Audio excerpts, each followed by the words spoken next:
Sir ये जो दास्तान कबीर है जो आज प्रोग्राम किया गया और ये अरेंज किया गया था, तो ये जो प्रोग्राम किया गया तो आपको ये कैसा प्रोग्राम लगा? बहुत बढ़िया, बहुत ही खूबसूरती से पेश किया गया। और ये इकबाल नियाज़ी की हमेशा ये खूबियां रही है कि वो वक्तिया तौर पे जो माहौल बना होता है उस माहौल पे वो प्ले बनाता है। इससे पहले भी इन्होंने ब्लास्ट वगैरह जो है तो एंटी टेररिज्म पे प्ले किया था, जिससे मैंने भी किरदार निभाया था उसमें, टेररिज्म के खिलाफ बहुत अच्छी मैसेज गई थी। उसी तरह आज जो माहौल बना हुआ है देश का, जो आपस में जो भाईचारे खत्म हो रहे हैं, लोग आपस में लड़ रहे हैं, कोई किसी को कुछ बोल रहा है, कोई किसी को कुछ बोल रहा है, तो ऐसे माहौल में इस तरह का मैसेज देना, मैं समझता हूँ कबीर का बहुत ही बेहतरीन शो रहा है, बहुत अच्छा शो रहा। एक अच्छी मैसेज गई लोगों में कि आज भी हम चाहे तो भाईचारे से और कबीर के बताए हुए रास्ते पे चलकर चैन और अमन से जी सकते हैं देश में। देखिए, ये प्रोग्रेसिव जो थॉट है जो हमारे समाज में चाहिए, आज इट वाज वेरी एप्ट, ये तो होना ही चाहिए था। और आज कबीर जी का जो एनिवर्सरी है, इसी चीज़ में महाराष्ट्र गवर्नमेंट के जो लिटरेरी डिपार्टमेंट है, इन लोग ने साथ दिया। और ये ठीक कहा कि औरंगाबाद और सब एक एक जगह पे जाना चाहिए, क्योंकि ये थॉट जरूरी है अमन के लिए। तो people should come together, you know, that is very important. पूरा देश में आज जो बना हुआ है माहौल एस्टिंजस का, और जिस तरीके से लोगों की भाईचारे को, अमन को, शांति को रखना है, तो जो कबीर जी का जो जिस तरीके से स्टोरी सुनाया गया है और देश की गंगा जमुनी तहजीब के हिसाब से, आप लोगों को क्या सीख दोगे इस कार्यक्रम के द्वारा?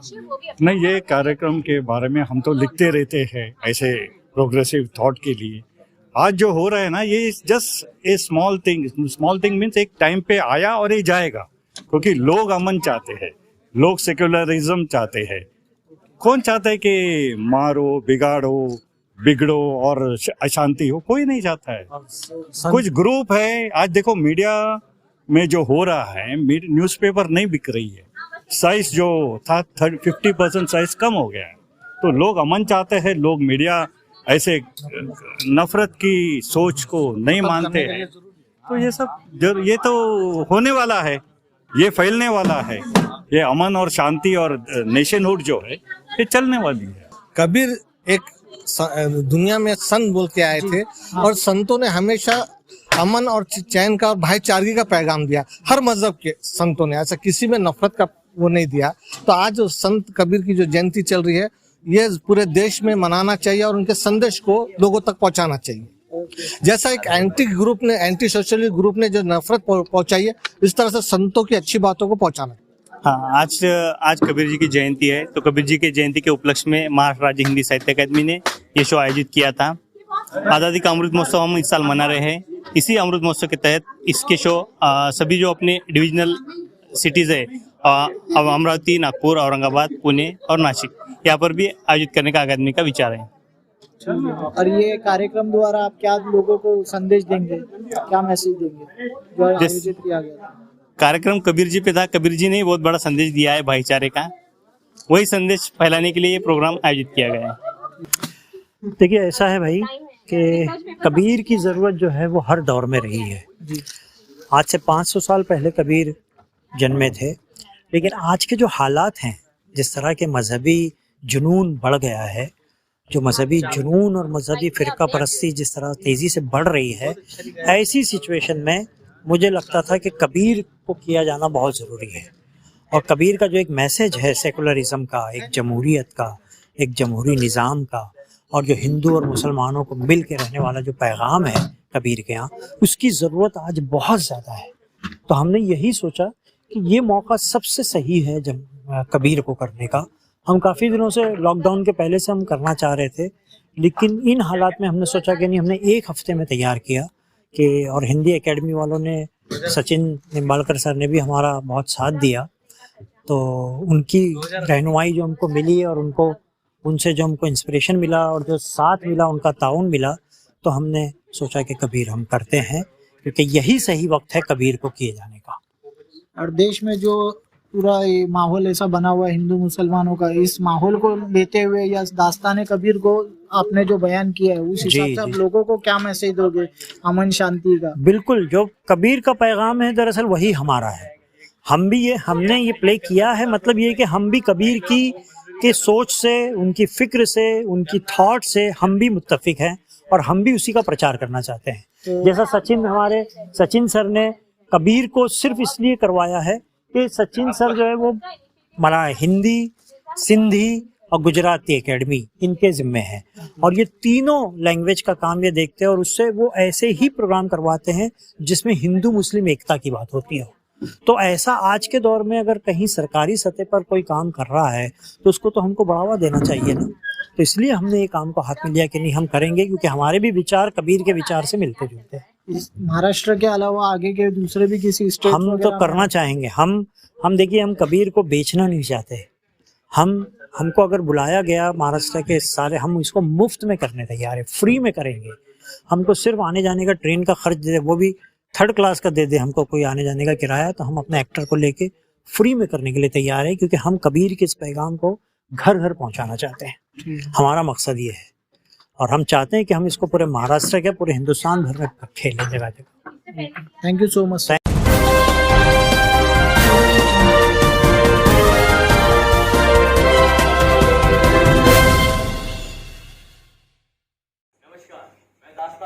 शिव शर्मा आज की इस महफिल में आप सबका इस्तकबाल करते हैं, आप सभी का स्वागत करते हैं। तो चलिए शुरू करते हैं आज की दास्तान-ए कबीर। दोस्तों, 13वीं सदी की आखिरी दहाई चल रही थी। उस वक्त मुस्लिम शासकों यानी हुकूमतों का मजहबी रवैया अपने उरूज पर था, तो वहीं हिंदू धर्म भी कुछ विद्वानों और नोबल लोगों की निजी जागीर बन गया था।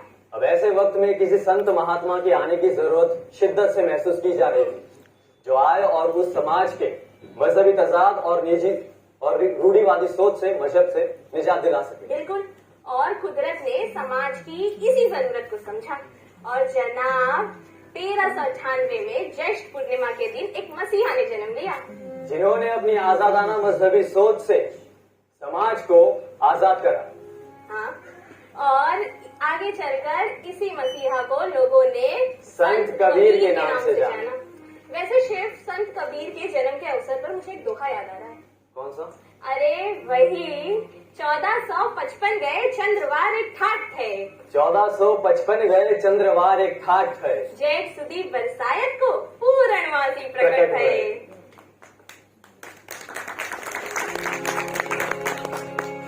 दोस्तों, अगर संत कबीर के जन्म की बात करें तो बहुत सी बातें मशहूर है। उसमें से एक मत ये है कि एक दफा स्वामी रामानंद जी ने भूल से एक विधवा ब्राह्मण को आशीर्वाद दे दिया, पुत्रवती भव, और इसी आशीर्वाद के फलस्वरूप उस विधवा के घर में एक छोटे से बच्चे ने जन्म लिया।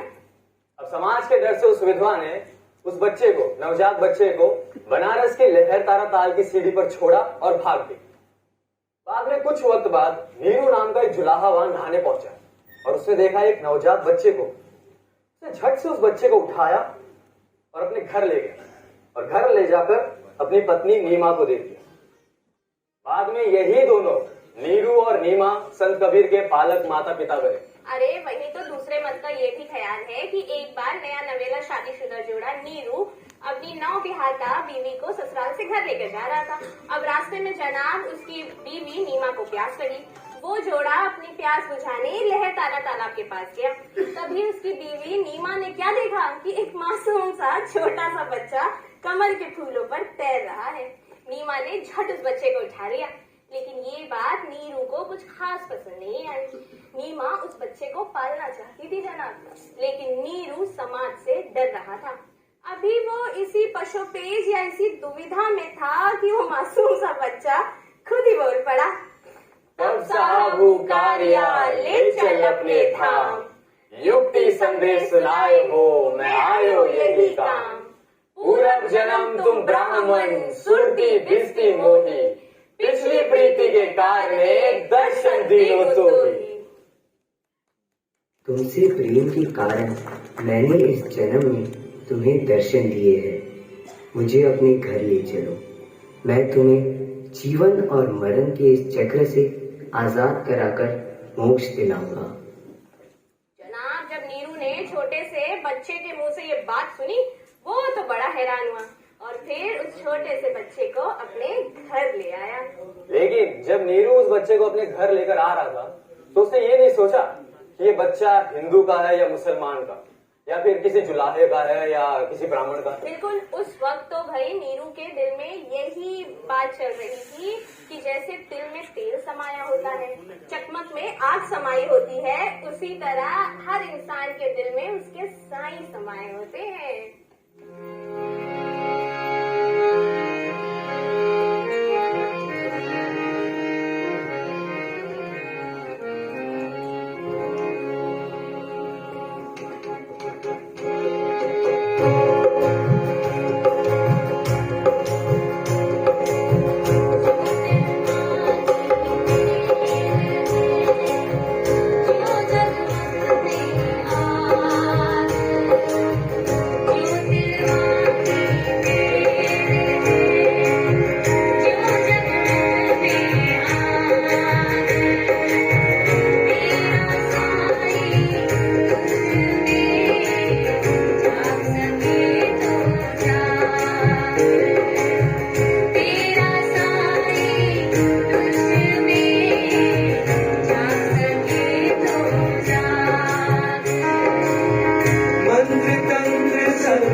कुछ लोग तो उन्हें भगवान विष्णु का नया अवतार भी कहा करते थे। अरे ये तो कुछ भी नहीं, कुछ लोग तो ये भी मानते हैं कि एक रूहानी ज्योति लहर ताला तालाब में समाई, जिससे कि पूरी दुनिया रोशन हो गई।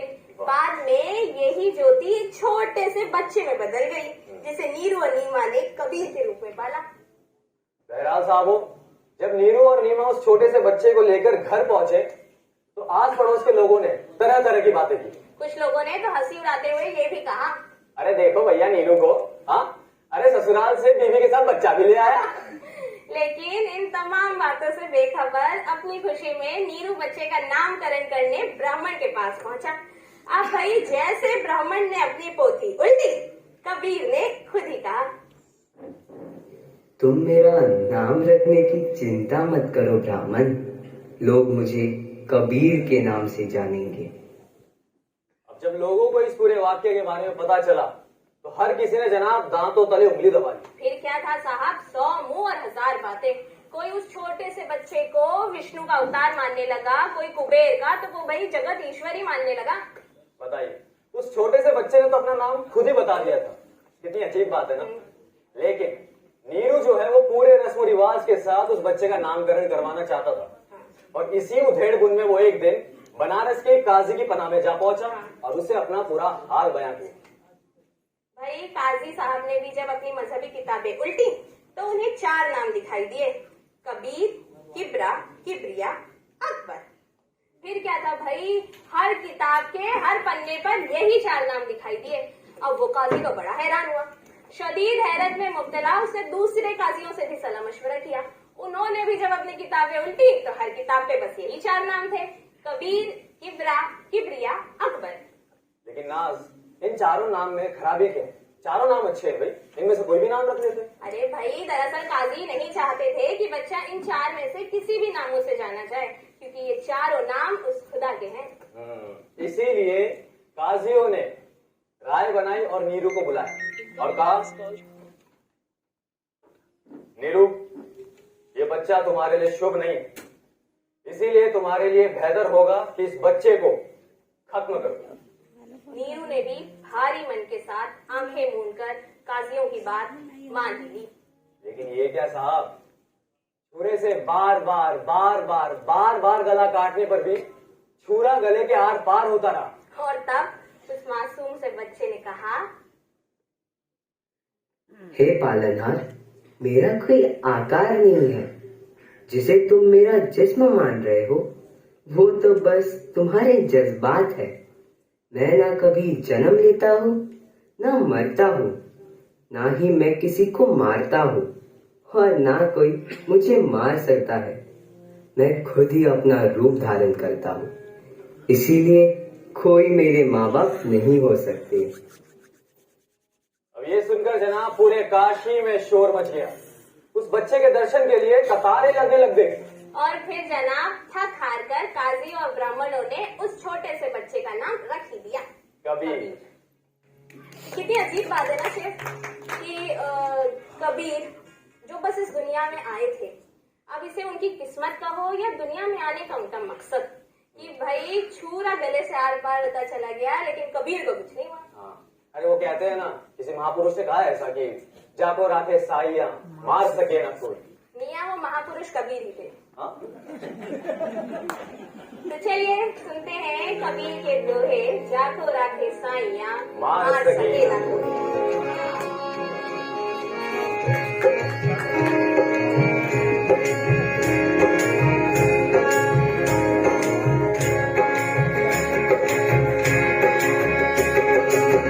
जाको राखे साइया मार सके कोई, जाको राखे साइया मार सके कोई,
सो बूटी पाँव नहीं, जागे जीवन होए।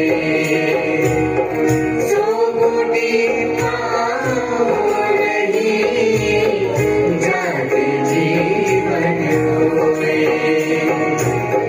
सुखिया सब संसार है, खावे और सोवेंगे। सुखिया सब संसार है, खावे और सोवेंगे। दुखिया दास कबीर है, जागे और रोवे। दुखिया दास कबीर है, जागे और रोवे। जागे और रोवे। जागे और रोवे। नीरू और नीमा ने उस बच्चे को पूरी मोहब्बत के साथ अपना लिया, लेकिन एक बात थी जो उन्हें फिर भी खाए जा रही। वो कौन सी? नन्हे से कबीर अपने पालक माता पिता के यहाँ कुछ खाते पीते नहीं थे, लेकिन हैरत की बात यह थी कि बिना खाए पिए भी वो भले चंगे और तंदुरुस्त थे। लेकिन भाई फिर माँ बाप का मन तो माँ बाप का ही होता है। वो चाहते थे कि उनका ये रूहानी बच्चा उनके हाथ से कुछ खाए पिए। इसीलिए उन्होंने बहुत से लोगों से सलाह ली, लेकिन जनाब जितने मुंह उतनी बातें। पर फिर भी एक एक करके सभी सुझाव अपनाए गए, पर हर बार नतीजा सिफर। और फिर आखिरकार थक हार कर नीरू स्वामी रामानंद जी के दरबार में पहुंचा और अपनी फरियाद सुनाई। स्वामी रामानंद जी ने ध्यान लगाया और कहा, देख बालक, एक कुमारी बछिया को कबीर के सामने ले जाओ, जिससे उसके थनों में दूध उतर आएगा और वो दूध बच्चा पी लेगा। नीरू ने ठीक ऐसा ही किया। बछिया ज्यों ही छोटे से कबीर के सामने आई, उसके थनों से दूध झर झर झर झर झरने लगा और वो दूध फौरन कबीर ने पी लिया। बस उस घर में बाद में वही कबीर साहब की खुराक बन गई थी। कितनी अजीब बात है ना शिव, बिना खाए पिए भी तो कबीर तंदुरुस्त थे ना।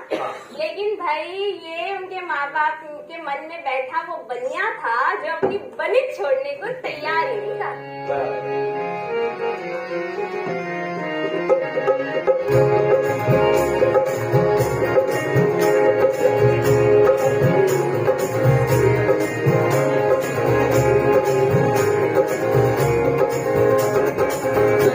बनिया बन जिन छोड़े, मन बनिया बन जिन छोड़े, मन बनिया बन जिन छोड़े, मन बनिया बन जिन छोड़े। जन्म जन्म का मारा बनिया, जन्म जन्म का मारा बनिया। अज हूँ पूरे न तोले बनिया, अज हूँ पूरे न तोले। पासंग के अधिकारी रह गए, पासंग के अधिकारी रह गए। भूला भूला डोले, बनिया मन जिन छोड़े, मन बनिया मन जिन छोड़े।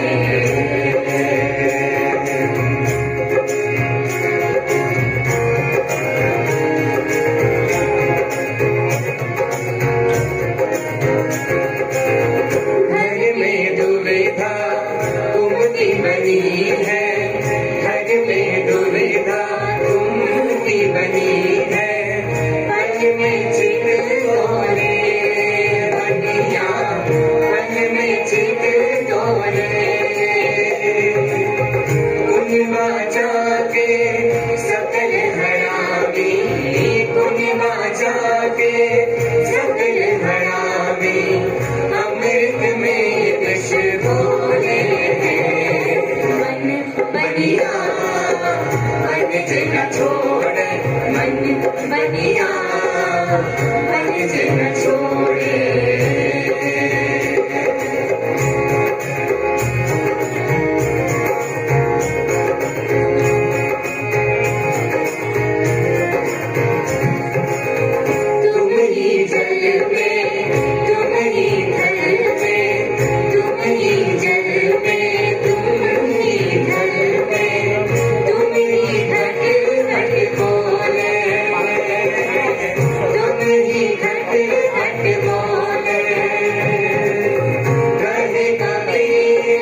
इसीलिए उन्हें मांस मछली बिल्कुल भी पसंद नहीं थी।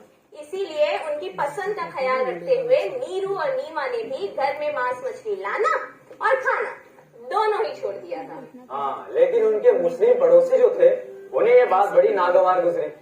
और क्यों ना गुजरती, आखिरकार मांस मच्छी तो उनका पसंदीदा खाना हुआ करता है। हाँ, और इसी दिन एक साजिश के तहत उन्होंने एक रिश्तेदार को नीरू और नीमा के यहाँ मेहमान बनाकर भेजा। अब साहब वो मेहमान जो है मांस खाने की ही जिद करने लगा। अरे नीरू, जे का ना मांस ना मच्छी, जे घात उस मैंने खाता। अब भैया जोन है यही पूछा है, देखो हाथ जोड़त है, मान जाओ खाइए, हम मांस मच्छी ना ही खाते, समझा करो। देखो नीरू, या तो मांस ला दो या मच्छी, वरना मैं भूखा चला। नीरू और नीमा की लाख मन्नत समाजन के बाद भी जब ये मेहमान अपनी ही जिद पे अड़ा रहा तो आखिर समाजी बंधनों को ध्यान में रखते हुए नीरू और नीमा को घर में मांस मंगाना ही पड़ा। लेकिन जनाब उस वक्त कबीर जो थे वो अपने दोस्तों के साथ खेलने बाहर गए हुए थे। अब शाम होते होते भाई सारे दोस्त वापस लौट आए, लेकिन कबीर नहीं लौटे। नीरू और नीमा काफी देर तक उनका रास्ता देखते रहे, फिर उनके दोस्तों से भी पूछा, लेकिन किसी को कुछ भी पता नहीं था। वो रात दोनों ने बिना खाए पिए करवटें बदलते हुए गुजारी जनाब। लेकिन मुंह अंधेरे ही जब सुबह हुई, मुंह अंधेरे ही नीरू जो है वो कबीर को ढूंढने निकल पड़ा। वो दिन भर गली गली कबीर को ढूंढता रहा, हर आते जाते से पागलों की तरह बस कबीर के बारे में ही पूछता। कबीर, कबीर, अरे भैया हमारे कबीर को कहीं देखे होगा? अरे भैया हमारे छोटे से कबीर को कहीं देखे क्या? लेकिन कबीर कहीं नहीं मिले। अब नीरू ये बात बहुत अच्छी तरीके से जानता था कि अगर कबीर नहीं मिले तो नीमा जिंदा नहीं रह पाएगी। चुनाचे नीरू ने खुदकुशी करने का फैसला किया और गीता में कूद गए। भाई गंगा में जब वो कूदे तो देखा कि एक फौरन किसी ने उन्हें अपना हाथ पकड़कर अपनी तरफ खींच लिया, और जब नीरू ने सामने देखा तो कबीर खड़े थे। जज्बात से भरे बाप ने अपने हाथ फैलाए और उसे गले लगाने की कोशिश की तो कबीर पीछे हट गए और कहा, नहीं नहीं नहीं, मुझे मत छूना। घर में मांस लाकर तुम अपवित्र हो गए हो। नीरू को कबीर के घर छोड़ के जाने की बात अब पता चली। उन्होंने डबडबाई आंखों से कहा, हे बच्चा घर चल, हमसे बहुत बड़ी गलती हो गई, घर चल वरना तुम्हारी अम्मा तुम्हारी जुदाई में अपनी जान दे देगी। कबीर वैसे ही शांत स्वर में कहा। कबीर ने पहले जाकर घर आंगन लीपो पोतो, बर्तन धो और घर की नापाकी दूर करो, तभी मैं घर आऊंगा। नीरू ने ऐसा ही किया। जैसे ही वो अपने घर पहुंचे, नीरू और नीमा ने मिलकर घर आंगन लीपा पोता, बर्तन धोए, और तब जाकर जनाब कबीर ने उस घर में अपना कदम रखा। देखो शिव, मुस्लिम जुलाहे के घर रहते हुए अपने भक्ति के झीने यानी तंग यानी कि पतले रास्ते पर चलना, अपनी भक्ति को मानना और मनवाना कबीर के लिए बड़ा ही मुश्किल था।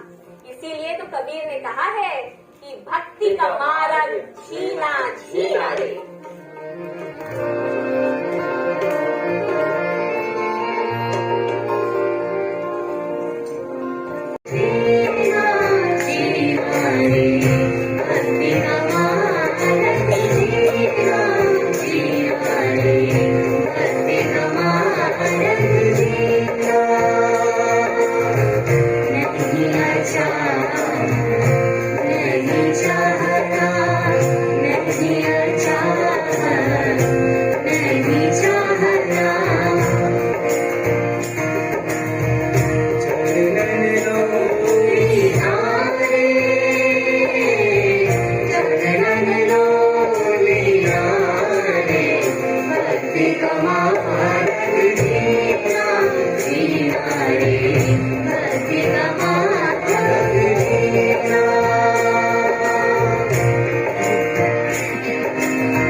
दास्तान को आगे बढ़ाते हैं। अब जनाब कबीर जो थे वो बच्चों के साथ खेलते हुए कभी हरी हरी, राम राम, गोविंद गोविंद जैसे शब्दों का उपयोग करते थे, जिससे भाई हिंद मुस्लिमों को काफी बुरा लगता था। फिर एक दिन तो उन्होंने हद कर दी। कबीर माथे पर तिलक लगाकर और गले में जनेऊ पहनकर आ गए। अब ये देखकर जनाब ब्राह्मणों के भी माथे पर बल पड़ गए। फौरन तुनक कर कहा, हाय हाय हाय, अरे अब तक तो तुम सिर्फ राम राम, हरि हरि, गोविंद गोविंद कहा करते थे और आज हमारा धर्म भी अपना लिया। कबीर तो ये देखकर पहले हंसे और फिर बड़े ही शांत स्वर में कहा, हरि राम और गोविंद तो मेरे दिल में बसते हैं, उनके सिवा मुझे और किसी की जरूरत नहीं पड़ती। लेकिन तुम वेद, पुराण, गीता पढ़कर भी धन के लिए गांव गांव गली गली फिरते हो, फिर वो तुम्हारे भगवान कैसे हुए? यही इसी चीज को कबीर ने आगे अपने शब्दों में कुछ यूं लिखा है, एक निरंजन अल्लाह मेरा, हिंदू तुरुक दुहू नहीं मेरा, राखो व्रत न महरम जाना, किसी सुमिरू जो रहे मिटाना।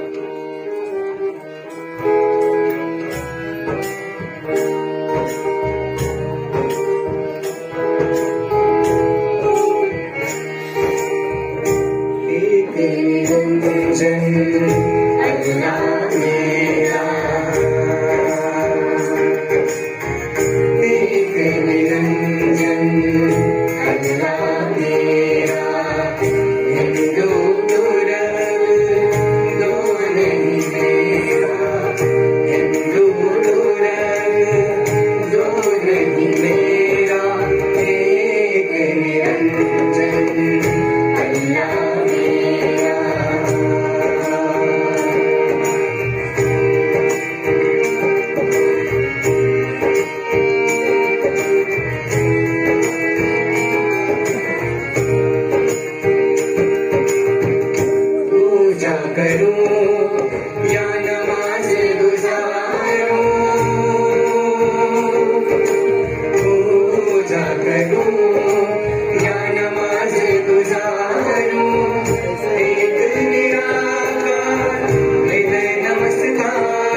उस्ताद यानी कि गुरु बनाना चाहते थे।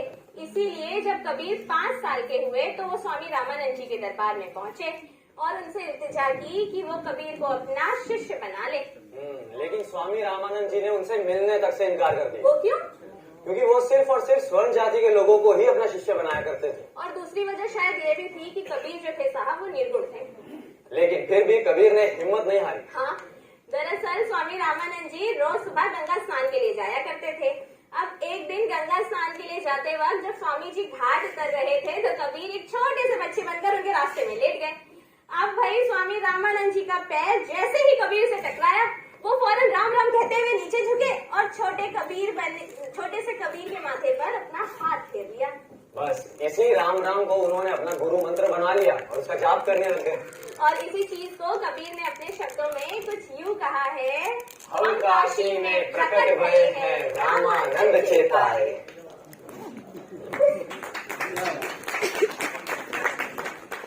लेकिन फिर कुछ दिनों बाद कबीर की भक्ति और उनकी लगन को देखते हुए स्वामी रामानंद जी ने उन्हें अपना शिष्य बना ही लिया। हाँ, और भाई साहब फिर ये कबीर की ही सच्ची लगन और कुछ सीखने का जज्बा था कि स्वामी जी के 1500, जी हाँ 1500 शागिर्दों में कबीर हमेशा अव्वल यानी कि प्रथम नंबर पर ही रहे।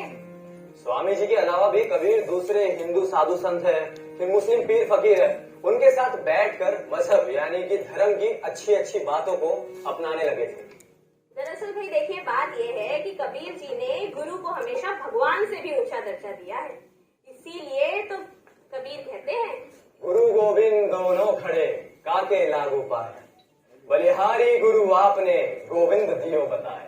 या फिर ये तन विष की बेलरी गुरु अमृत की खान, ये तन विष की बेलरी गुरु अमृत की खान, सीस दिए जो गुरु मिले तो भी सस्ता जाए।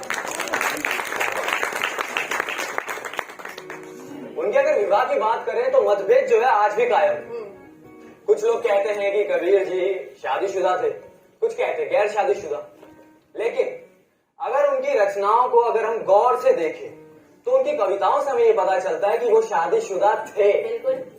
उनकी पत्नी थी जिनका नाम था लोई, जिनसे उन्हें 2 बच्चे थे, बेटा कमाल और बेटी कमली। और वही कबीर पंथ में कबीर को बाल ब्रह्मचारी कहा गया है और लोई, कमाल और कमली को उनके शागिर्द यानी शिष्य बताया गया है। लेकिन लेकिन लेकिन एक जगह खुद कबीर साहब ने कहा है कि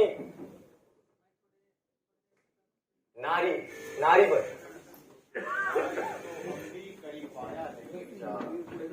नारी तो हम भी करी पाया नहीं विचार, जब जानी तब परिहर की नारी महाविकार, की नारी महाविकार, की नारी महाविकार।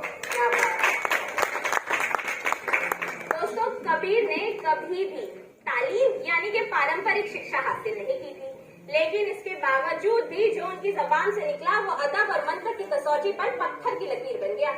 कबीर ने अपने उपदेशों से चारों युगों की बातें लोगों तक पहुंचाई। कबीर कहते हैं कि मसी कागज छुयो नहीं, कलम गही नहीं हाथ, मसी कागज छुयो नहीं, कलम गही नहीं हाथ, चारिक जुग को महतम, मुख ही जनाई बात, मुख ही जनाई बात। क्या बात। अपनी साधु वाली भाषा में वो हिंदू मुस्लिम समाज में पनप रहे रूढ़िवाद पर खरा खरा कहते थे और जो कट्टर मजहबी जुनूनियत है उसका ना खुलकर विरोध किया करते थे। दरअसल साहब कबीर के मुताबिक राम और रहीम एक है भाई, बस अलग अलग लोग अलग अलग तरीके से उस एक ही ईश्वर का नाम लेते हैं। इसीलिए कबीर जो थे वो धर्म और जात पात के को नीचे रखकर और कर्म को हमेशा जात पात के ऊपर रखते थे। इसीलिए तो कबीर कहते हैं, जिस प्रकार पीली हल्दी और सफेद चूना आपस में मिलकर लाल हो जाते हैं, ठीक उसी प्रकार अलग अलग धर्म के लोग जब आपस में मिलकर एक ही परमात्मा के गुण गाते हैं तो राम और रहीम, काशी और काबा के बीच का भेद खत्म हो जाता है। कबीर ये भी कहते हैं कि जिस प्रकार से एक मछली पानी में रहकर कभी प्यासी नहीं रह सकती, ठीक उसी प्रकार मन में बसने वाले परमात्मा के होते हुए इंसान कभी बेसहारा नहीं हो सकता। क्या बात। तो कबीर ने जो है वो प्यार को हमेशा एक खास स्थान दिया है। वो कहते हैं, ये प्रेम ही तो है जो देश को देश से, समाज को समाज से, इंसान को इंसान से और इंसान को ईश्वर से जोड़ता है। जो खुदा के बनाए हुए बंदों से भेदभाव करता है वो परमात्मा से कभी प्यार नहीं कर सकता। इसीलिए हमेशा परमात्मा की भक्ति सबसे अव्वल है। भाई देखा जाए तो कबीर जो थे वो सर से पैर तक मस्त मौला इंसान थे साहब, फक्कड़ थे। इसीलिए दुनिया की होशियारी से भी उन्हें कोई लेना देना नहीं था। फक्कड़ थे, इसीलिए दुनिया की होशियारी से भी उन्हें कुछ लेना देना नहीं था। इश्क के मतवाले थे साहब, लेकिन खुद को उन मतवालों से अलग समझते थे जो माशूक के लिए अपने सर पर कफन बांधकर घूमते हैं। इसीलिए तो उन्होंने कहा था कि हम तो इश्क के मस्तानेपन में डूबे हैं जनाब, हमें दुनिया की होशियारी से क्या लेना देना। अमन है इश्क मस्ताना, अमन को होशियारी क्या। मस्ताना मस्ताना मस्ताना अमन है इश्क मस्ताना, अमन को होशियारी क्या। अमन है इश्क मस्ताना, अमन को होशियारी क्या। कहीं आजादिया जग में, अमन दुनिया से यारी क्या। कहीं आजादिया जग में, अमन दुनिया से यारी क्या। अमन है इश्क मस्ताना, अमन को होशियारी क्या।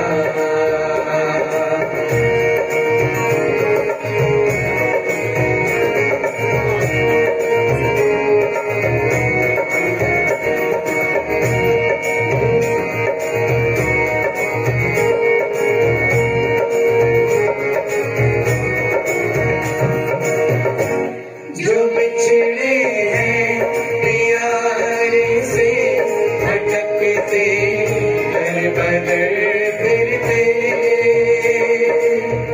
दर बदर फिरते, दर बदर फिरते, दर बदर फिरते, दर बदर फिरते।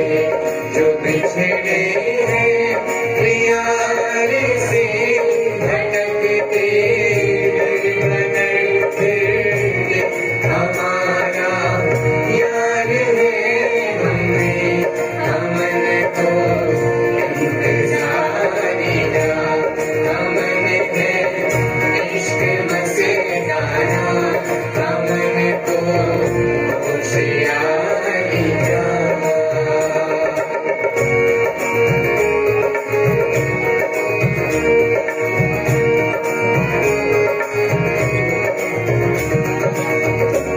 न पल बिछड़े पिया हमसे, न हम बिछड़े प्यारे से। न पल बिछड़े पिया हमसे, न हम बिछड़े प्यारे से। न पल बिछड़े पिया हमसे, न हम बिछड़े से। न पल बिछड़े पिया हमसे, न हम बिछड़े प्यारे से। उन्हीं से ये भलाई है, अमन को बेकरारी जा। अमन है इश्क मस्ताना, अमन को होशियारी जा।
बस बोझधारियाँ अमन है इश्क बस नाना अमन को होशियारियाँ रहे आजादियाँ जग में अमन दुनिया से आरियाँ अमन है इश्क बस नाना अमन को होशियारियाँ।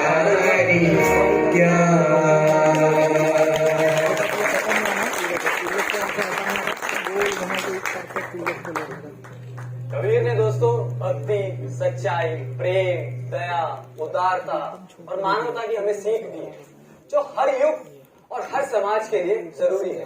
हाँ देखिए ना साहब, इन तमाम सीखों की जितनी जरूरत आज से 500 साल पहले समाज को थी, आज भी उतनी ही है। इसीलिए तो कबीर ने कहा है, कबीरा खड़ा बाजार में मांगे सबकी खैर, कबीरा खड़ा बाजार में मांगे सबकी खैर, ना काहू से दोस्ती ना काहू से बैर, ना काहू से कबीर जो है वो सही मायने में जमहूरी अवामी शायर थे, और उनके रास्ते पर चलने वाला वही भक्त सच्चा है जो अपना घर फूंक कर मस्ती में झूमता रहे। क्या बात। इसीलिए तो कबीर कहते हैं, कबीरा खड़ा बाजार में लिए दुकाठी हाथ, कबीरा खड़ा बाजार में लिए दुकाठी हाथ, जो घर फूके अपना चले हमारे साथ, चले। दरअसल दोस्तों कबीर की यही तो खूबी थी कि वो समाज के हमेशा निचले तबकों की सेवा करते थे। हमेशा समाज के निचले तबकों के ही सुधार के लिए उन्होंने कई लड़ाइयाँ लड़ी। भाई समाज से पाखंड और बुराई दूर करने के लिए उन्होंने सख्त जद्दोजहद की। कबीर की दी हुई कोई भी सीख दोस्तों कभी व्यर्थ नहीं गई, बल्कि उनके रास्ते पर चलकर तो बहुत से आम लोग ना महान बने। जैसे हमारे जो महाकवि हैं देश के, गुरुदेव रविंद्रनाथ टैगोर जी। अरे शेर, हमारे राष्ट्रपिता महात्मा गांधी। अरे भाई वो भी तो संत कबीर की ही सीख पर चलकर, यानी अहिंसा, दया, उदारता, आपसी भाईचारे की सीख को अपनाया और देश को आजादी दिलाई। वैसे शिव, तुम्हें पता है कि ये जो सारे संत महात्मा हैं, ये संत महात्मा बने तो बने कैसे? कैसे?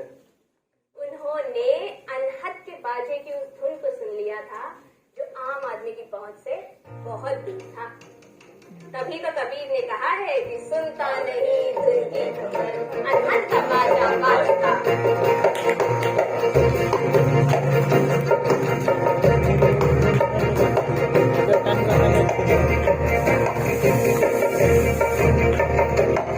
सुनता नहीं धुन की खबर, सुनता नहीं धुन की खबर, अनहद का बाजा बाजता, अनहद का बाजा बाजता, अनहद का बाजा बाजता, अनहद का बाजा बाजता।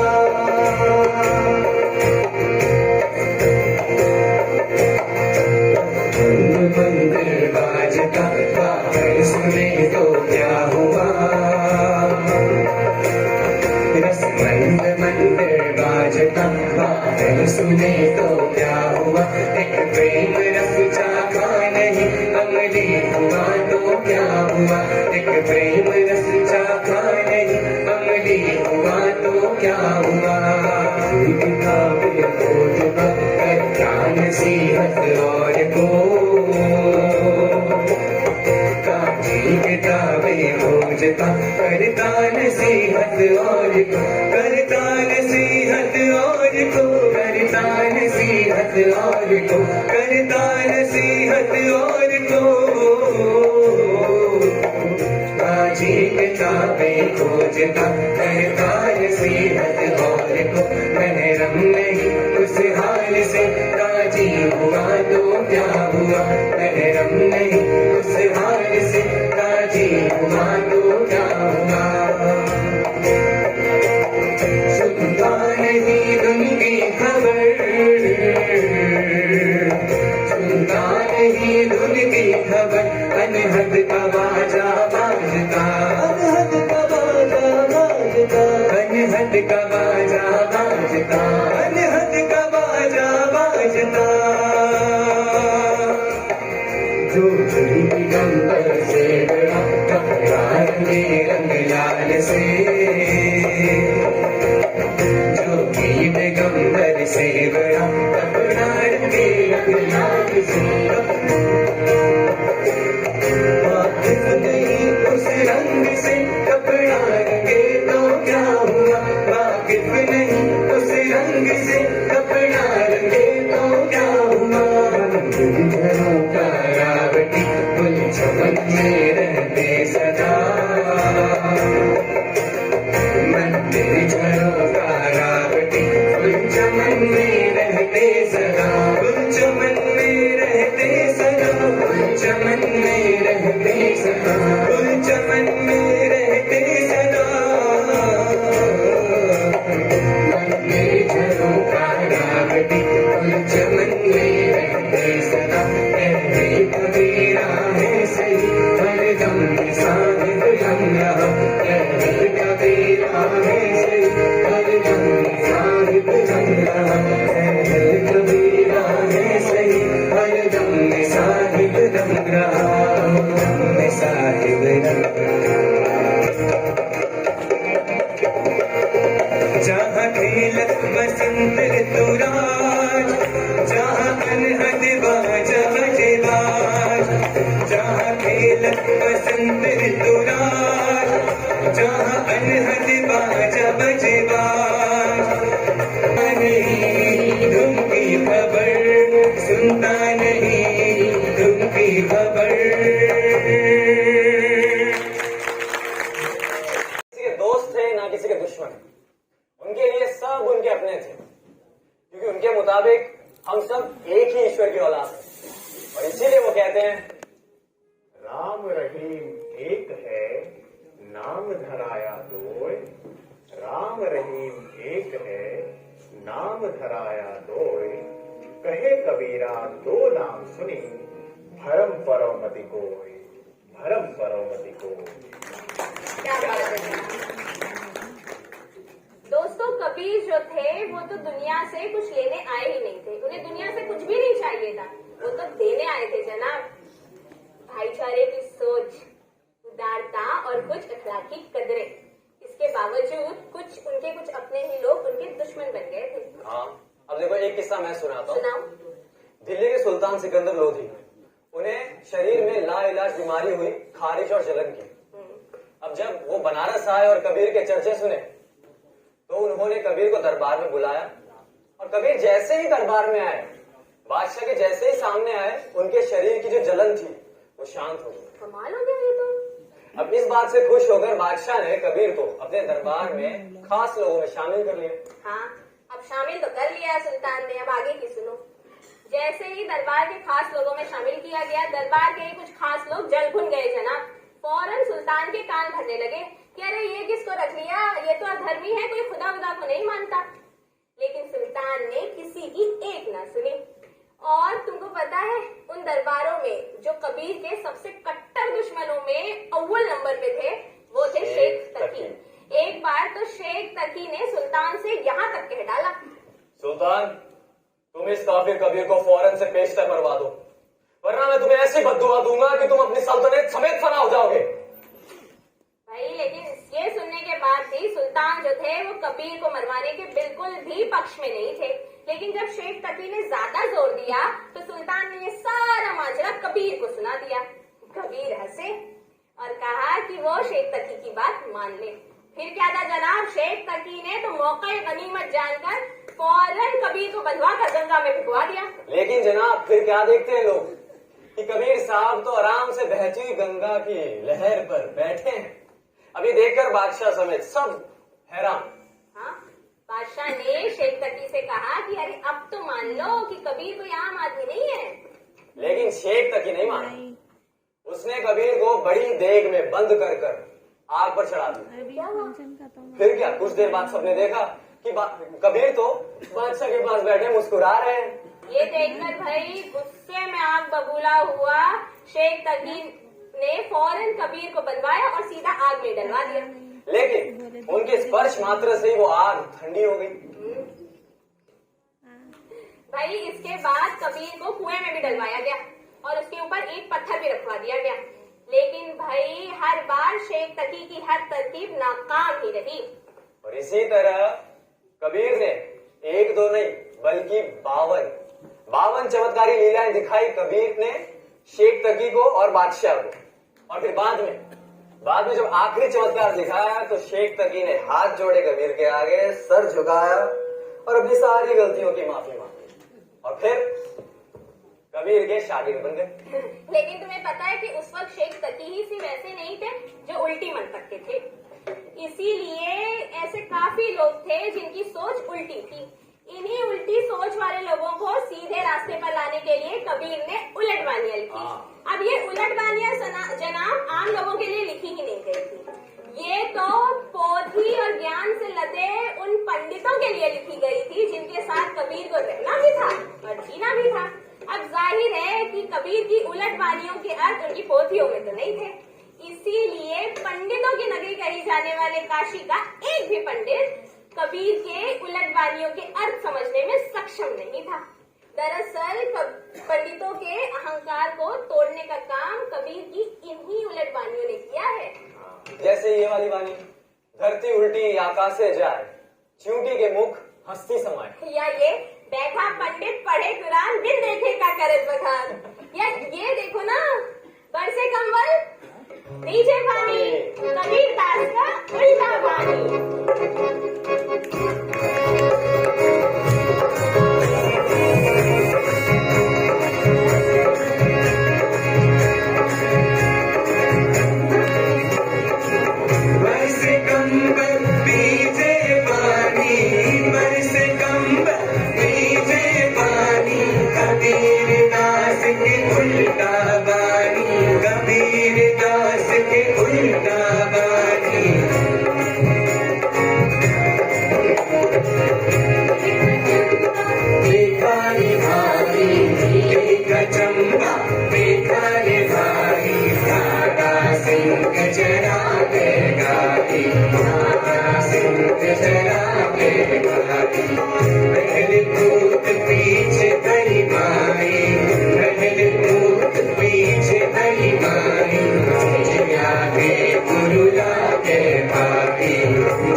कबीर दास के उल्टा बानी, कबीर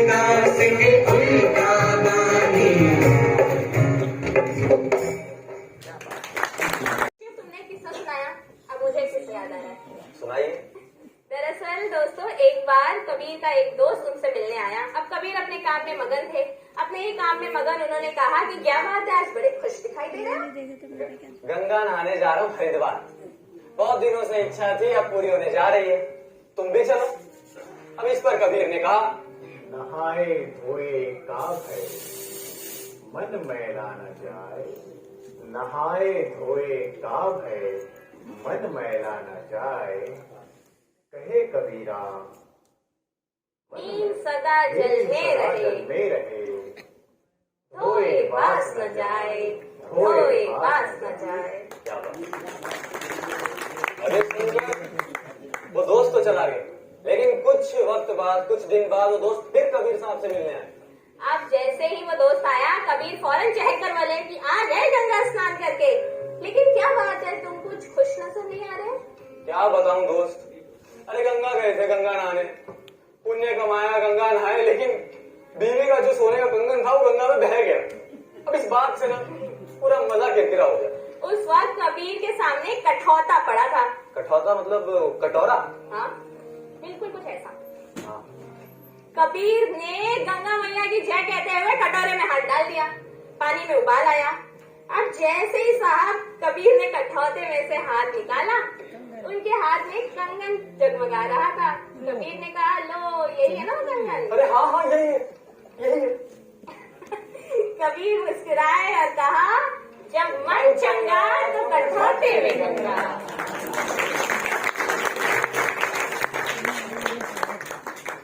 दोस्तों, कबीर साहब के घर ना साधु संतों का जमावड़ा हमेशा रहता था, और उनकी सेवा के लिए इसीलिए उन्होंने कपड़े बुनने का काम शुरू किया।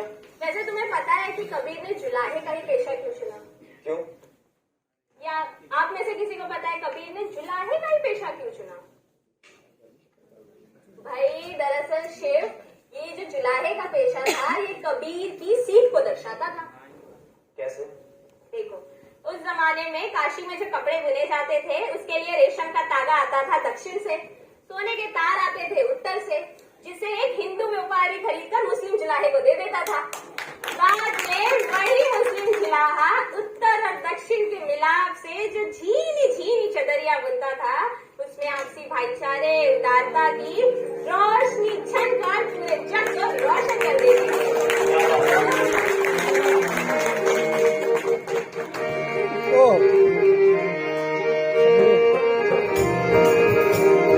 फिर उसका उत्थान करना है।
जगरिया जीनी जीनी बीनी जगरिया जीनी जीनी जगरिया जीनी जीनी जगरिया जीनी जीनी जगरिया जीनी जीनी बीनी।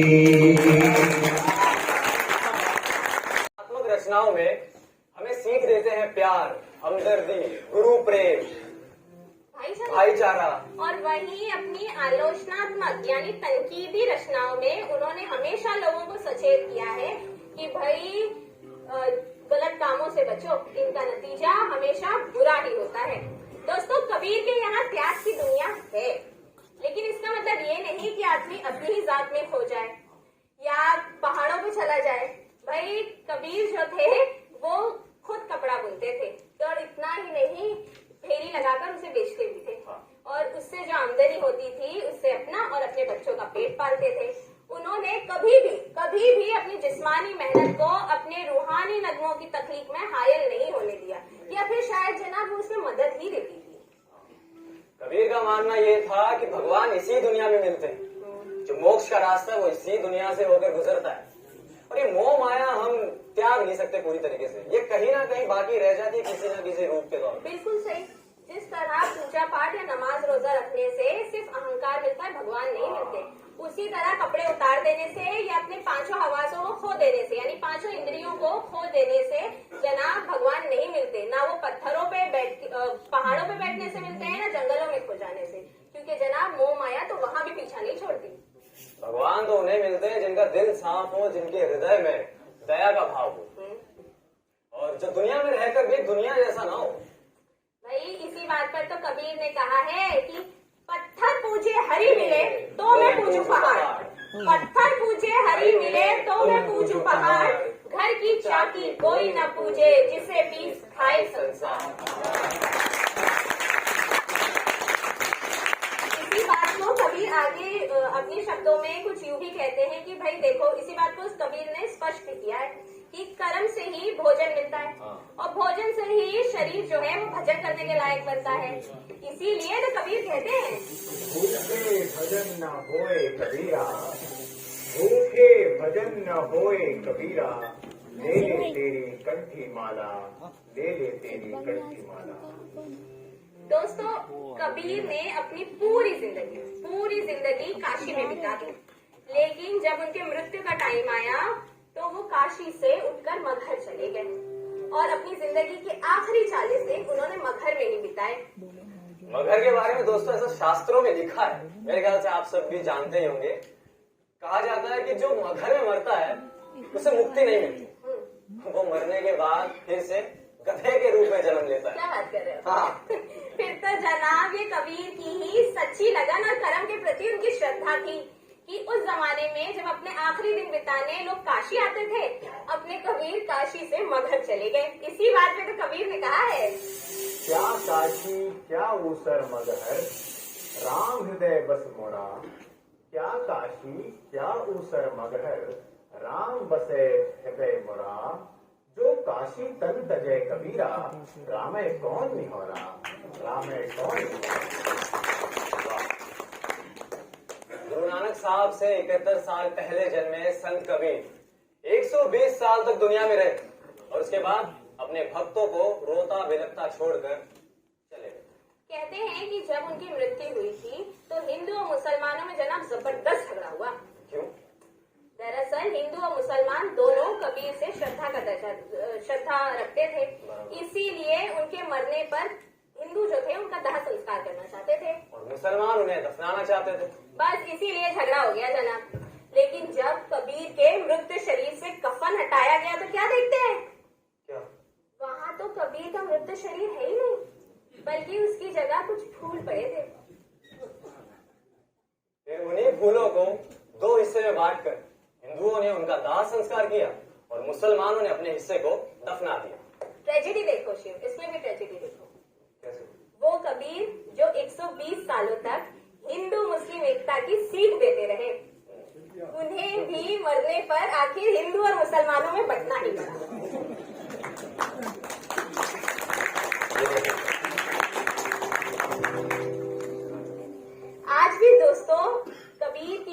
समाधि और कब्र है वो दोनों मगहर में पास पास ही है, जो हिंदू और मुसलमानों दोनों के लिए श्रद्धा का दर्जा रखती है। देखिए जनाब, जाते जाते भी वो मसीहा समाज को कितनी बड़ी सीख दे गया। इस शरीर की खातिर तुम सब आपस में लड़ रहे हो, वो तो नश्वर है, वो तो नश्वर है, इसीलिए आपस में लड़ना व्यर्थ है। हम सबको मिलजुल कर रहने में ही हम सब की भलाई है, हम सब की भलाई है। जात हमारी आत्मा, प्राण हमारा नाम, जाति हमारी आत्मा, प्राण हमारा नाम, अलग हमारा इष्ट है, गगन हमारा गाम, गगन हमारा गाम।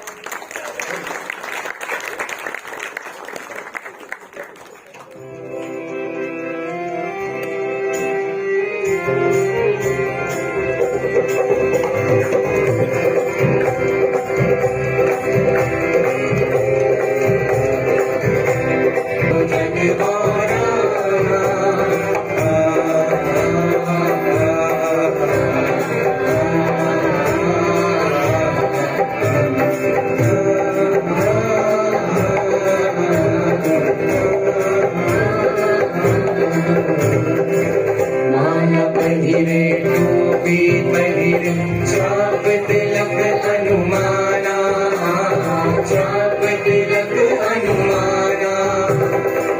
माला पहिरे टोपी पहिरे छाप तिलक अनुमाना। साथी सब दे गावत भूले, साथी सब दे गावत भूले, आत्म खबर न जाना, जग बाराना बाराना बाराना, जग बाराना बाराना बाराना। देखो जग बाराना साधो, देखो जग बाराना साधो, देखो जग बाराना।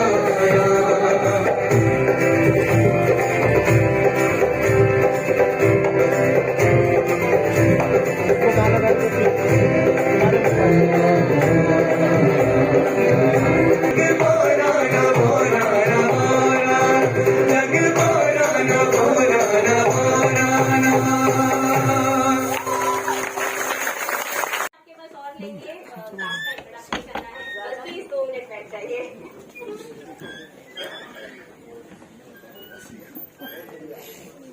उम्मीद करते हैं जितना हमें ये प्ले करने में मजा आया होगा ऑन स्टेज, उतना आपको सुनने में भी मजा आया होगा। Thank you so much.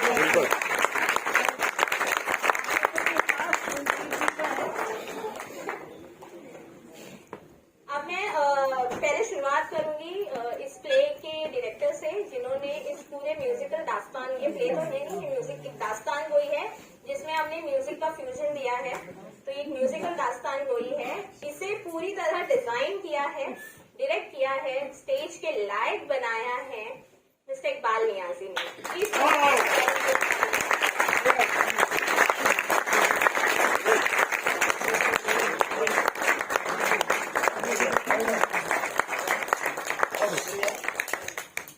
लेकिन आज भी कबीर को सुनने के बाद भी ऐसा लगता है कि वाकई जग बौराना है। और हम तो बौराने इसलिए हुए कि आज हमारे बीच में नादरा मैडम यहाँ बैठी है।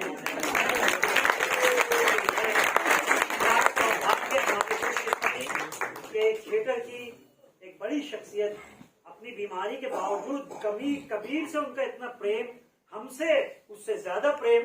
तो नादरा बाजी आज यहाँ तक आई है। मैं उन्हें तकलीफ दूंगा कि बाजी 2 मिनट के लिए अगर आप आ जाएं तो हमारे कलाकार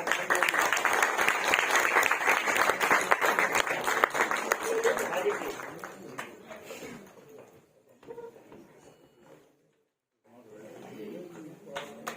माइक देना भाई, माइक देना।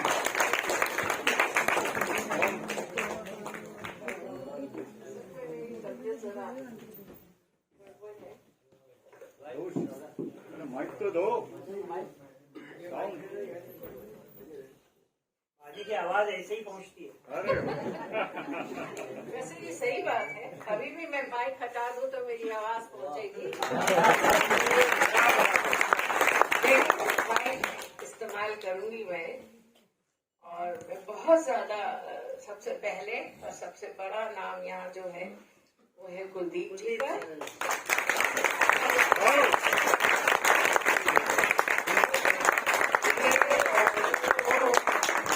कुंदन है जो अगर सोने को लगा दे तो वो कुंदन सोना बन जाए। तो बहुत बड़ा नाम है, बहुत कमाल इनके पास है। जिस चीज को हाथ लगा देते हैं कमाल हो जाता है। कुलदीप जी, मैंने जो आज धुनें सुनी है, मेरे पास उसके लिए अल्फाज, बेटे आप सब ने इतना अच्छा गाया। आप लोगों को खुश रखें, आप हमेशा हमेशा इसी तरह गाएं और एक दूसरे को देख के जो आप लोग मुस्कुरा रहे थे ना, वो सब थिएटर वालों की जो अदाएं वो हम देख रहे थे, समझ रहे थे उस बात को। बहुत अच्छा। और दूसरा नाम ऑफ कोर्स मैं लेना चाहूंगी, इनका नहीं, आपका। आपने लिखा भी और परफॉर्म भी किया, बहुत अच्छा आपने परफॉर्म किया, बहुत अच्छा। और तीसरा नाम जाहिर है इकबाल साहब का अब आना चाहिए, तो कहेंगे कि देखो मेरा ही नाम नहीं ले रही है। इकबाल साहब, और आज से नहीं, बरसों से काम कर रहे हैं। और ये तो होता ही है कि इंसान, मैं भी आज ये नहीं कह सकती कि मेरे प्लेस बहुत अच्छे हैं। कभी अच्छे होते हैं, कभी मामूली होते हैं, कभी बुरे भी होते हैं। तो आप भी कह सकते हैं कुलदीप जी। तो बहुत अच्छा काम आप करते हैं। और मैं पहले भी आपके साथ एक आध बार आपके गुलाबी पे आई हूँ, आपकी चीजों में शामिल हुई हूँ। बहुत खूबसूरत, तो बहुत ही प्यारा आप लोगों ने परफॉर्म किया। और ये बच्चा आपके साथ, बहुत अच्छा, बहुत अच्छा। उसी लेवल में है और उसी तरह से उसने अपनी हिम्मत से गाया है। और मेरी असल में, मैं बताना नहीं चाहती, लेकिन आप लोगों को ऐसा न लगे कि नखरा है ये, लेकिन मेरी अभी हार्ट सर्जरी हुई है, तो थोड़ा सा आज आने में मुझे, पहली बार आज मैं घर से निकली तो मैं अपने पूरे खानदान को ले आई। तो अभी धीरे धीरे जरा मैं सीढ़ी चढ़ते हुए भी मुझे दो लोगों ने यहाँ लाया। तो आप लोग सबका बहुत शुक्रिया। जितने लोग यहाँ बैठे हैं, आप सबका एक एक का शुक्रिया कि आप लोग इस प्ले को देखने आए, आगे भी आए। प्लीज देखना बहुत जरूरी है, क्योंकि उसी से हम लोगों को हिम्मत मिलती है, इसी से हम लोग काम कर पाते हैं। आगे हो ना, पीछे क्यों खड़े हो? आज की शाम के हीरो हीरोइन स्टार्स तो तुम ही लोग हो, और तुम इतने शैतान हो, गाते इतना अच्छा हो, लेकिन बहुत शैतान। हमारे सब साथी भी जो गाए, आपने भी सभी ने अच्छा गाया, मैं क्या किसी को कह सकती हूँ। बहुत अच्छा, वाह वाह। सबके लिए मैं तो कह रहा हूँ, तो मुझे मालूम है कितना अच्छा। ये ऐसे बात कहिए, बच्चों ने बहुत अच्छा गाया, बहुत अच्छा गाया। आप इससे पूछिए, वो भी जान है। और आप कबीर साहब कहाँ चले गए अंदर? आइए ना। बहुत आगे मेकअप किया,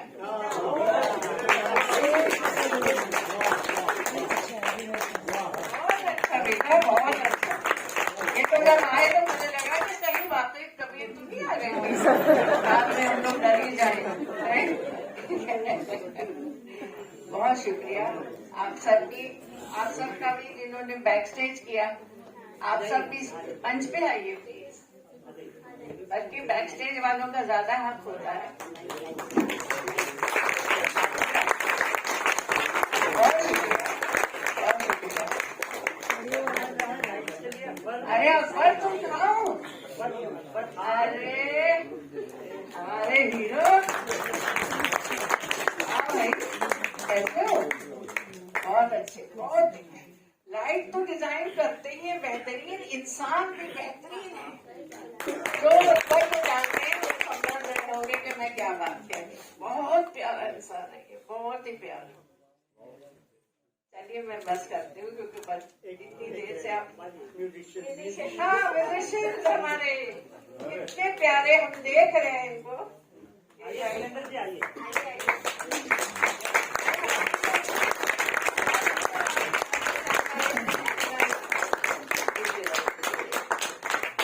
बहुत अच्छी, बहुत नहीं आप सही तो हमें बाजी एक बात, मैं अक्सर इनके पीछे ही रहता अच्छा हूँ। मैं बाजी एक बात बाबा जी की तरफ से मैं शेयर करना चाहता हूँ आपसे। बाबा जी ने मजाकन नाटक के शुरू में कहा कि नाटक शुरू होने से पहले ये सारे शिष्य शागिर्द जितने हैं बाबा जी के, सब आके उनके पैर छूते हैं, आशीर्वाद देते हैं। लेकिन पापा जी का कहना है कि मैं इनके बाद में सबके पैर छूता हूँ कि भाई मेरी इज्जत रखना, मेरी पब्लिक ने ये बात कही। तो ये लेकिन आज जिस तरह से बाजी ने कहा हमारी कि वाकई इन बच्चों ने, ये हमारे हाईलाइट है इस नाटक के, इनकी जान है इस नाटक की। इनके बगैर हम कबीर करने का सोच नहीं सकते। और खास तौर से पापा जी जिनके बारे में, कुलदीप सिंह जी के बारे में ज्यादा बाजी ने सब बता दिया है। आप शायद ना वाकिफ हो कि संगीत नाटक एकेडमी का अवार्ड भी राष्ट्रपति के हाथों थिएटर म्यूजिक के लिए, संगीत थिएटर के म्यूजिक के लिए मिला है। तो बहुत बड़ा काम किया है किरदार आर्ट एकेडमी की तरफ से। मैं चाहूंगा कि बाजी के हाथों हम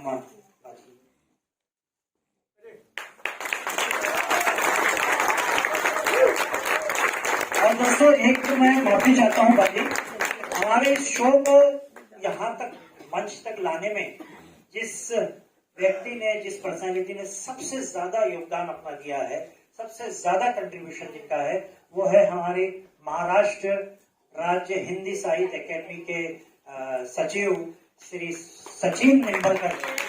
आइए सचिन जी का ही ये मोटिवेशन था कि आप लोग कबीर पर नाटक करिए, हम उसको हिंदी साहित्य अकेडमी की तरफ से हम उसको स्पॉन्सर करेंगे। तो सचिन जी बहुत बहुत शुक्रिया कि आप हिंदी रंगमंच को इस तरह से प्रोत्साहन दे रहे हैं, इस तरह से इंकरेज कर रहे हैं। हम बड़े आभारी हैं, आपके बहुत शुक्रगुजार। बाजी मैं चाहूंगा कि ये बाजी ये सचिन जी को आपके हाथों से सचिन जी को दीजिए, आपके लिए भी। आप तो हमारी मेजबान है, आप तो हमारे घर की है हमारे लिए। जी बहुत शुक्रिया सचिन जी। और हमें सचिन जी ने हमसे वादा किया है कि कबीर को हम औरंगाबाद, नागपुर, नासिक, महाराष्ट्र बैल में हर जगह हम इसको। और एक खास बात आपको बता दूं कि आज कबीर जी की जयंती है, ये कबीर जयंती है आज ही के दिन। और ये सचिन जी का कहना था कि हम करेंगे तो 14 तारीख को ही करेंगे, कबीर जयंती वाले दिन। तो इसीलिए ये शो बहुत जल्दी में हुआ है। और ये सारा कमाल पापा जी का है कि इन्होंने सिर्फ एक हफ्ते के अंदर इन सिंगर्स को भी जमा किया, म्यूजिशियंस को जमा किया, और सारे कोने और सारे गीत जो हमको सुने हुए थे फिर से रिवाइज करके ऐसा करवा के बड़ी मेहनत करके ये काम किया है। बाजी हम आपके भी बहुत शुक्रगुजार हैं कि आप यहाँ तक आए। और हमारे कलाकार, मैं कह रहा हूँ जैसा मैंने शुरू में कहा कि हम सब आपको देखकर एक खुशी से, एक हौसले से भर जाते हैं। जिस पर हमारे दोस्त हनी पटनी ने कहा कि शो के दौरान वो खुशी खर्च होने लगती है, लेकिन आपके साथ रह के ये खुशी हमारी कभी कम नहीं होती है। आपको ऐसा लगता है कि आप मंच पे रहें हमारे साथ। मैं कलाकारों का परिचय चाहूंगा देना। हमारे जी बाजी जी जी जी प्लीज बाजी नहीं प्लीज आइए। हाँ भाई, ये हमारे इन्होंने रोहित मिश्रा ने, रोहित शर्मा ने, मैं अक्सर सरनेम बदल ही देता हूँ लोगों के, तो रोहित शर्मा ने म्यूजिक पूरा इन्होंने यहाँ पर ऑपरेट किया था और सही वक्त पे इन्होंने बजाया, इसलिए मैं इनका बड़ा आभारी हूँ। क्योंकि ये एक्चुअली इनको सब लोग दोस्त मजाक से गजनी कहते हैं, क्योंकि अचानक ये शॉर्ट मेमोरी लॉस है। मुझे वही डर था कि ऑपरेट करते करते शॉर्ट मेमोरी लॉस अगर हुई तो पता नहीं क्या होगा। ये हमारे सिंगर अंबर देसाई, मनमीत सिंह, रोहित जी गिटार बजा रहे थे, रोहन यादव, सुरेंद्र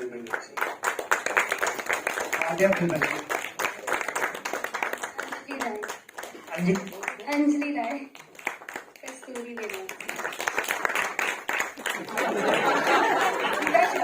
गीता चौबे ने न सिर्फ ये कि मेकअप किया है, बैक स्टेज देखा इन्होंने, और सबसे बड़ा काम इन्होंने किया जो कबीर का मोर पंख ढूंढ के लाए थे, जो मिलता नहीं है कहीं भी। तो ये बड़ा कंट्रीब्यूशन है इनका इस प्ले के लिए। कुमार विश्वजीत, नूरुद्दीन जावेद साहब औरंगाबाद से खास ये नाटक का बैक स्टेज करने के लिए आए हैं, और हमारे हर शो में आते हैं, अपने खर्च पे आते हैं, अपने खर्च से जाते हैं, कभी कभी नहीं भी जाते हैं बोलने के बावजूद। सुभाषिष दास, दिनेश योगी, नहीं कोई माया मरी न मन मरा, मरमर गए शरीर, आशा तृष्णा ना मरी, कह गए दास कबीर। इन्होंने कबीर के बहुत सारे दोहों को घोल के पी लिया है काफी।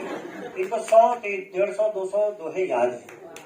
असगर अली, अकबर खान, शिव शर्मा,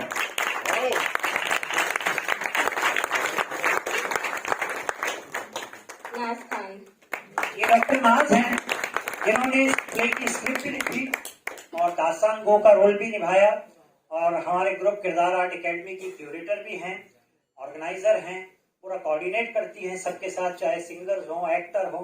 हर प्ले का शो ऑर्गेनाइज करने का पूरा क्रेडिट इनको ही जाता है। बहुत छोटी सी है, मतलब हाइट में और छोटी है, लेकिन इनके काम बहुत बड़े बड़े हैं। अभी इन्होंने यूपीएससी का एग्जाम दिया है, अगर ये आईएएस बन जाती है तो हम भी फख्र से कहेंगे कि किरदार के पास एक आईएएस ऑफिसर मौजूद है।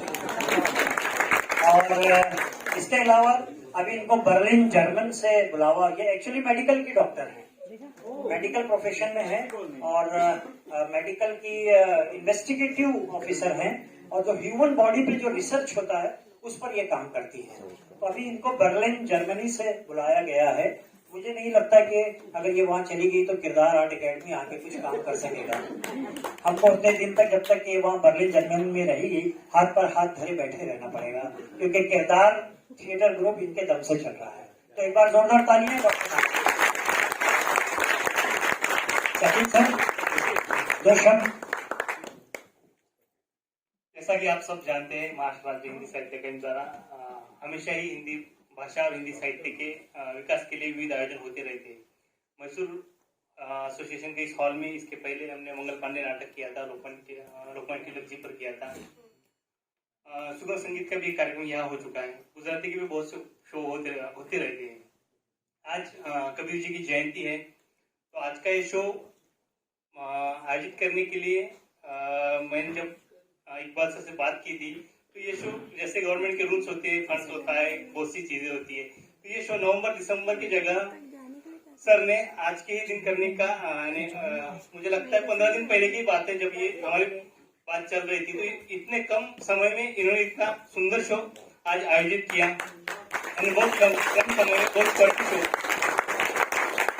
मैं किरदार आर्ट एकेडमी का बहुत बहुत शुक्रगुजार हूँ, कुलदीप सर का भी बहुत बहुत शुक्रगुजार हूँ, नादिरा मैडम ने आज यहाँ आके 4 चांद लगा दिए, मैडम का भी मैं बहुत बहुत शुक्रगुजार हूँ। आप सभी दर्शकों का मैं एकेडमी का बहुत बहुत शुक्रगुजार हूँ। धन्यवाद।